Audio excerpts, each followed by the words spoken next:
డబ్బు, అనారోగ్యం, ఉద్యోగం, వ్యాపారం, అప్పులతో బాధపడుతున్నారా? మీకోసమే లాంచ్ యువర్ ఫ్యూచర్ ప్రోగ్రామ్.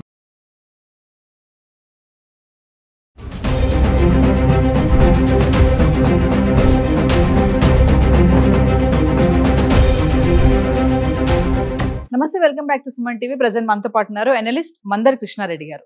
నమస్తే సార్. నమస్తే అమ్మ. సార్, బంగారం గురించి మాట్లాడుకుంటే అంటే రోజు మనం ధరలు పెరుగుతున్నాయి తగ్గుతున్నాయని మనం వీడియోలో మాట్లాడుకుంటున్నాం. సో ఈరోజు ఏంటంటే భారతదేశంలో మార్కెట్లో చూసుకుంటే ఈ గోల్డ్ అనేది ప్రైసెస్ ఒక్కొక్క దగ్గర ఒక్కొక్క రేట్స్ ఉంటాయి. అంటే అక్కడ తక్కువ ఉంది కదా, అక్కడికి వెళ్ళి తెచ్చుకోవచ్చు కదా అనే ఆలోచన వస్తుంది, కానీ రానిపోని ఛార్జెస్ అవుతాయి, ఇవన్నీ ఆలోచిస్తుంటారు. కాకపోతే ఏంటంటే ఇక్కడ వ్యత్యాసం అనేది చాలా ఉంటుంది. 1000 నుంచి 10,000 వరకు డిఫరెన్స్ ఉంటుందని చెప్పేసి కొన్ని ఆర్టికల్స్లో చూడడం జరిగింది.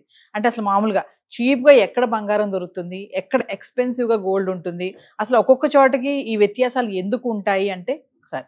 సహజంగా గోల్డ్ రేటు ప్రపంచవ్యాప్తంగా ఒక ఔన్సుకు ఎంత రేటు ఉంటుందో, ఔన్స్ అంటే 31 గ్రాములు, ఒక 31 గ్రాములకి ఎంత రేటు ఉంటుందో ఆ రేటును బట్టి ప్రపంచానికంతా ఒక రేటు డిసైడ్ చేసి చెప్తారు.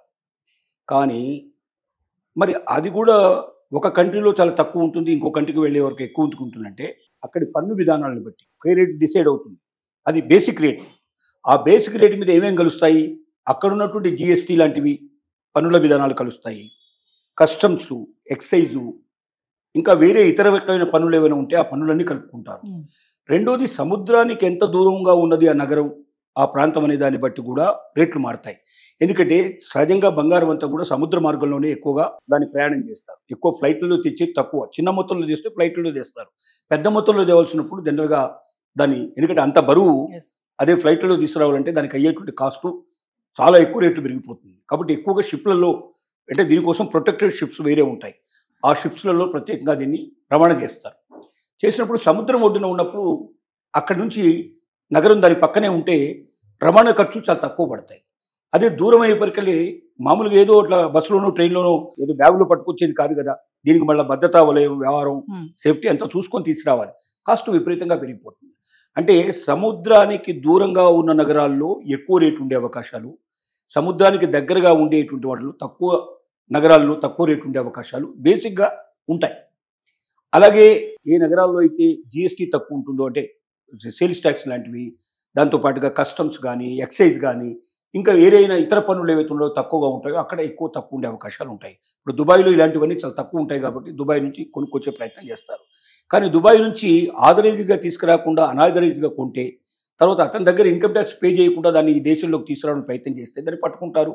ఆటోమేటిక్గా దాన్ని మళ్ళీ అన్ని పన్నులు పూర్తిగా కత్తిరించి తీసుకొస్తే మన దగ్గర ఉన్న రేటు కన్నా చాలా ఎక్కువ రేటు పెరిగిపోయే అవకాశాలు ఉంటాయి.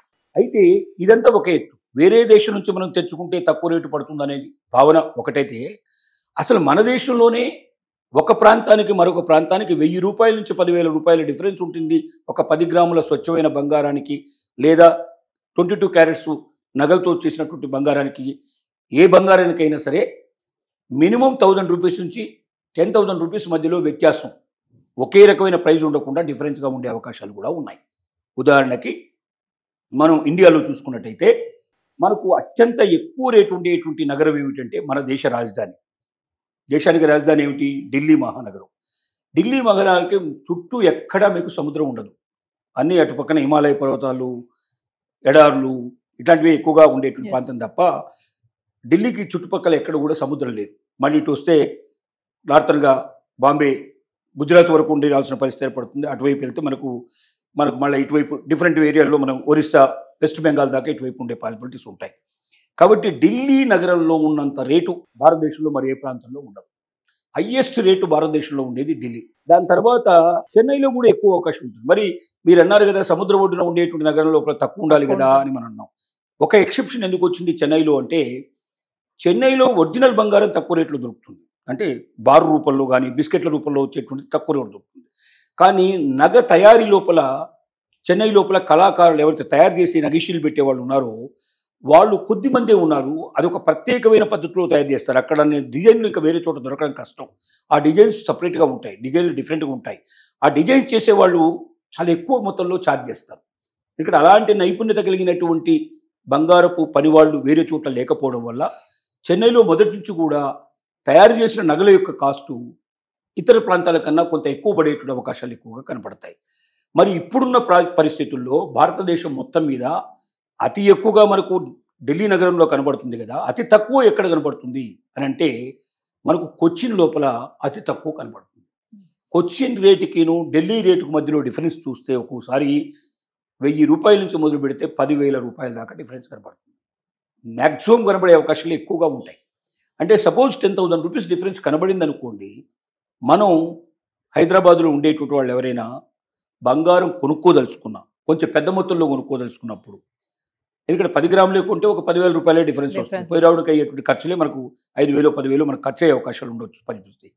అలా కాకుండా ఒకేసారి ఒక 10 తులాలు 20 తులాలు పెద్ద ఎత్తున మనం కొనాలనుకుంటే మనకు హైదరాబాద్ టు కొచ్చిన్ ప్రయాణం చేయడం ఫ్లైట్లో పోవచ్చు, లేకపోతే మన ట్రైన్లో కూడా పోవచ్చు. ట్రైన్లో పోయి వస్తే 5,000 రూపాయల్లో పోయి రావడానికి అవకాశం ఉంటుంది. 4,000 5,000 కన్నా ఎక్కువ కాస్ట్ కాదు మనకు. టోటల్గా అన్ని ఖర్చులు కలుపుకుంటే కూడా 5,000 రూపాయలు ఖర్చు పెట్టాలనుకోండి. ఒక 10 తులాల బంగారం ఒకేసారి తీసుకున్నాం, తులానికి 10,000 రూపాయలు డిఫరెన్స్ వచ్చింది అనుకోండి, 10 తులాలకు 1,00,000 రూపాయలు డిఫరెన్స్ వచ్చింది. దాంట్లో 5,000 రూపాయలు ఖర్చు అయింది, 95,000 రూపాయలు మిగిలింది.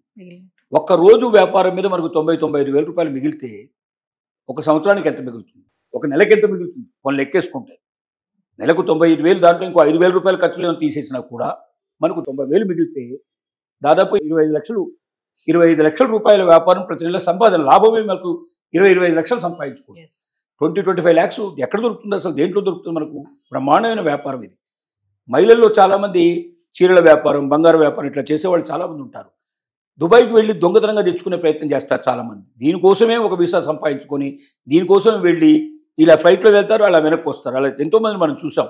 దొంగతనంగా లోపలికి మింగేసేసి లేకపోతే ఇంకెక్కడో రహస్య ప్రదేశాల్లో పెట్టుకొని ఎవడు పట్టుకుంటాడని బిక్కుమంటూ ప్రయాణం చేసుకుంటూ దొంగ బతుకు బతికేదానికన్నా ఆదరేజుడుగా వెళ్ళి వచ్చిన ఒకటే కాదు, మనం చెక్ చేసుకుంటూ ఉండాలి.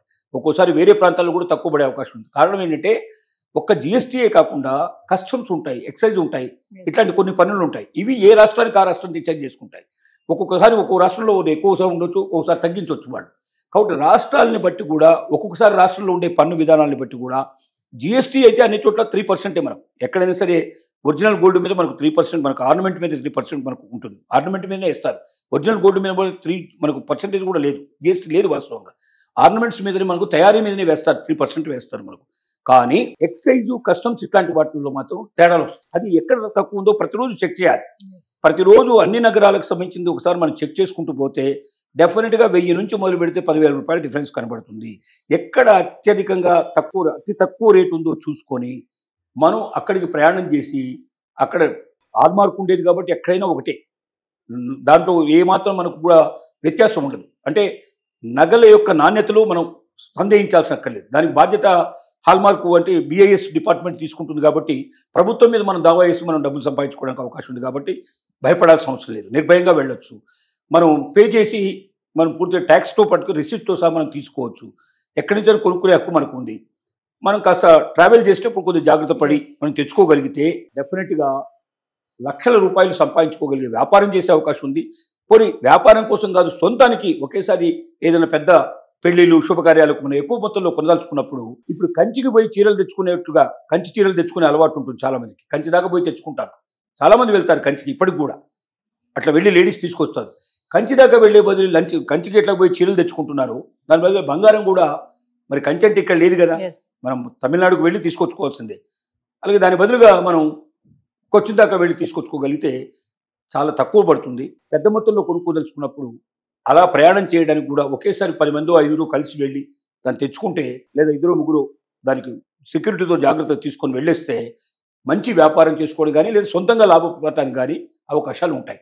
దుబాయ్ లాంటి దేశాలకు వెళ్ళి అనవసరమైన సమస్యలు కొని తెచ్చుకొని బిక్కుమంటూ భయంగా పట్టుకుంటే దొంగలాగా మొత్తం మీడియా అంతా కూడా ఎప్పుడు ఇలాంటి వార్తలు దొరుకుతాయని ఎదురు చూసేటువంటి పరిస్థితులు వాళ్ళు ఏర్పడ్డ రోజున అలాంటి భయానికి సందేహానికి సంబంధించిన జీవితాన్ని వదిలిపెట్టేసి దర్జాగా దొరబాబులాగా చేసుకోవడానికి అవకాశం ఉండే పరిస్థితులు ఉన్నాయనే విషయం ప్రతి ఒక్కరు గ్రహించాలి. Thank you.